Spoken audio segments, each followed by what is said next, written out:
কথা বোঝেন নাই। অনেকে বলেন যে ভাই আমি তো নিজেও করছি অনেকগুলা, তাও তো হয় না। আরে ভাই শোনেন, যে লোক নিজে আপনাকে মিথ্যা কথা বলে আপনার কাছে টাকা নিতেছে, তো ওই লোকের বিদ্যাগুলো যদি নিয়ে আপনি আজীবন করেন তাতে কোনো কাজ হবে? আপনি বলেন। আপনার কি মনে হয় যে এরা পরীক্ষিত জিনিস দিবে? আমরা পরীক্ষিত জিনিস দেই কেন জানেন? মানুষের কিন্তু এখন কবিরাজের প্রতি বিশ্বাস উঠে গেছে ভাই।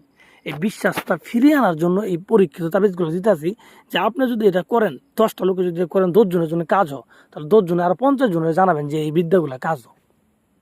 এই হচ্ছে মূল বিষয়। তো যাই হোক, আমি কথা বাড়াবো না। তাহলে কিভাবে করবেন আমি সম্পূর্ণ নিয়ম বলে দিচ্ছি। যেহেতু এটা কুফুরি কাজ, আপনি এটা করবেন মঙ্গলবারের দিন করতে হবে। এটা সেতারা হচ্ছে মঙ্গলবারের দিন। মঙ্গলবার দিন ঠিক দুপুরবেলা নিজের ঘরে বসে লেখা লাগবে। মঙ্গলবার দিন ঠিক দুপুরবেলা, হ্যাঁ, নাপাক শরীরে তাবিজটা লিখবেন। নাপাক শরীর বলতে আপনাকে সম্পূর্ণ অলঙ্গ হয়ে তাবিজটা লেখা লাগবে, ঠিক আছে? এবং নাপাক থাকতে হবে শরীরে। সেটা আপনি নিজে সহবাস করে নাপাক হন বা বীর্য বের করে নাপাক হন, যেভাবে হোক নাপাক হবেন।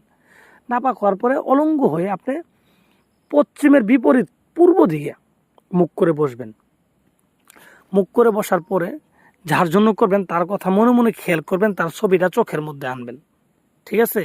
আপনাকে সামলে মোমবাতি আগরবাতি এগুলো ধরিয়ে নিতে হবে, হ্যাঁ। এবং চতুর্থ সাইডে আপনি আতর দিয়ে দেবেন, ঠিক আছে?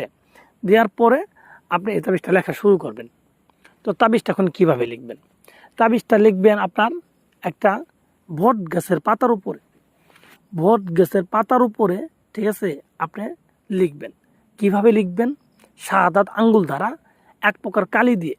এই কালিটা কীভাবে বানাবেন? এই কালিটা হচ্ছে গুরুত্বপূর্ণ।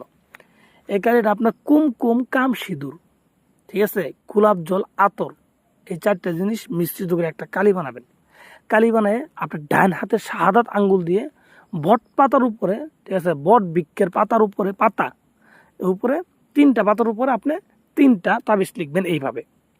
তো লিখার পরে আপনি তাবিজের নিচে নাম লিখে দিবেন। তো যার জন্য করবেন তার নামটা আগে লিখবেন, তার বাবার নাম লিখবেন, তারপর আপনার নাম, আপনার মায়ের নাম। তো এগুলো নামগুলো সুন্দরভাবে লিখে দিবেন। লিখে দেওয়ার পর 3টা তাবিজে লিখিয়ে দিবেন। লিখে দেওয়ার পর আপনার কাজ কমপ্লিট। আপনি কাপড় পরে নেবেন। কাপড় পরে নিয়ে আপনি একটা মোমবাতি জ্বালায়ে এই মোমের আলোতে আপনি একটা আলোতে একটা ওই পুরাবেন, একটা পাতা পুরাবেন। একটা পুরানি শেষ ওই মোমবাত, ওই মোম দেওয়ার হবে না, আরেকটা নতুন মোম জ্বালাবেন। জ্বালিয়ে এইভাবে আরেকটা বট পাতা আপনি পুরাবেন।